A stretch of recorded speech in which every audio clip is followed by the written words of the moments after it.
The criticism is always, particularly you tell people, oh my gosh, go eat some eggs or whatever, or some chicken or some, God forbid you say lamb or beef. Red meat. They're going to worry about, oh my God, there's saturated fat in there, and that's going to elevate my LDL cholesterol, and therefore I'm going to instantly die from that. How do you broach that topic? Because cardiovascular disease is clearly a very common thing. A lot of people die from that. I mean, it's still the number one killer in the developed world.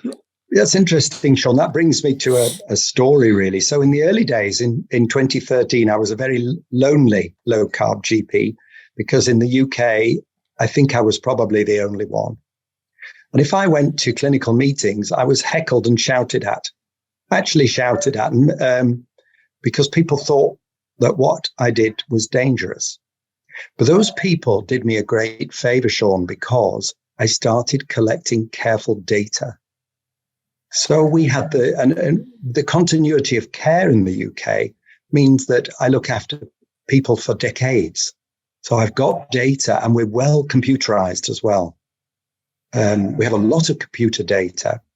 So I had the baseline for my patients, and then because I was frightened and lonely, I started collecting data. And the data that I found, first of all, the lipid profiles improved significantly for my patients. All of the lipid profiles just improved. And then renal function as well. I was told, all this protein, the renal function will deteriorate. But I can tell you, Shawn, it doesn't. Then the next thing was I could see that I was not going to be taken seriously unless I started publishing my work in proper, respectable papers.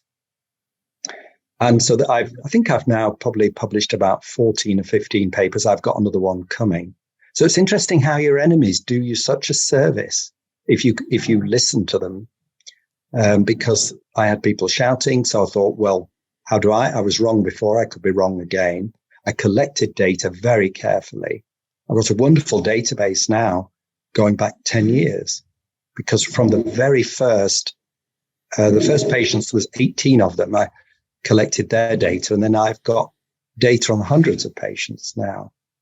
And so I would say to people, well, on average, I know I can predict what will happen to people who live in Southport in the UK who come to me. 50% of all the people who go low carb will achieve drug-free type 2 diabetes remission. That's my remission rate is actually 52%. And they will achieve improved lipid profiles and probably improved renal function. And on average, they'll lose 10 kilograms. So that is very reassuring. And I would just say to physicians, collect data, and then you can audit your data, and then you can tell patients what will happen.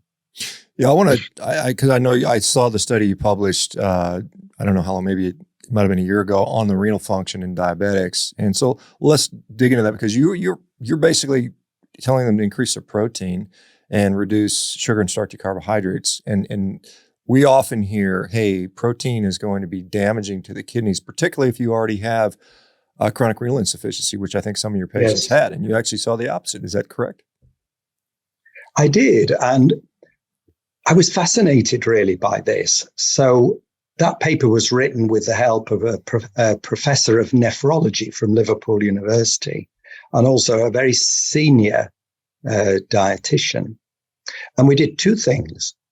The first one was we drilled back into the papers that had suggested renal function would deteriorate with dietary protein.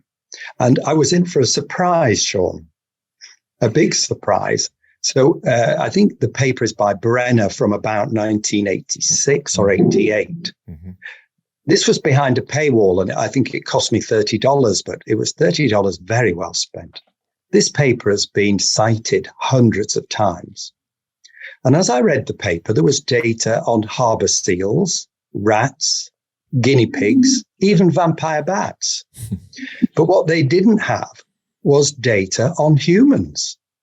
And they extrapolated from feeding harbor seals, rats, guinea pigs, and so on and so forth, protein.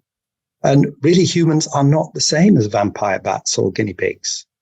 So I was really astonished.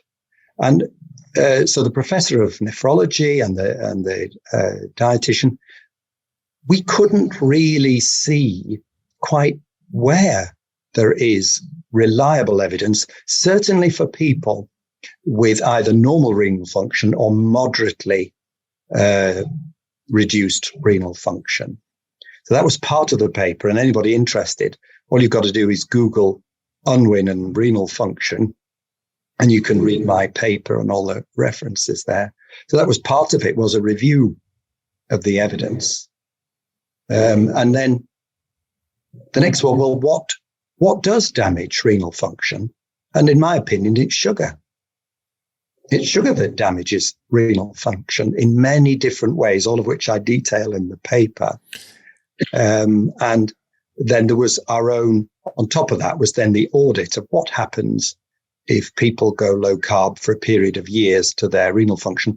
And of course, bear in mind, Shawn, people with diabetes, the average age was, I think, 62, and they had diabetes.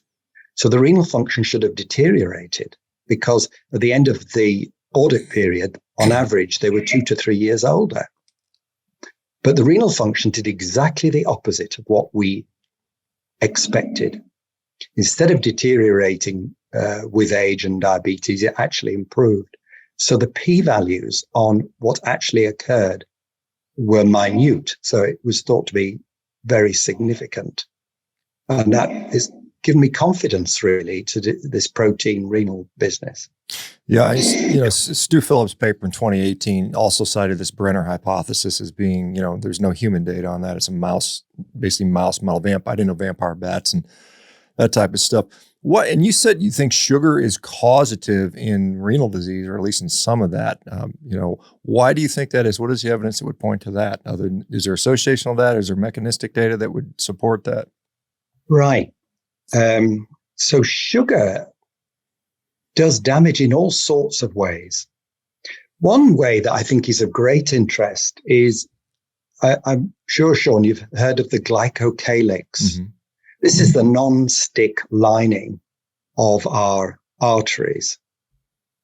And we know that even in healthy people, if you induce high blood sugar, it reduces the thickness of this non-stick layer by 50% within 6 hours of having a raised blood sugar.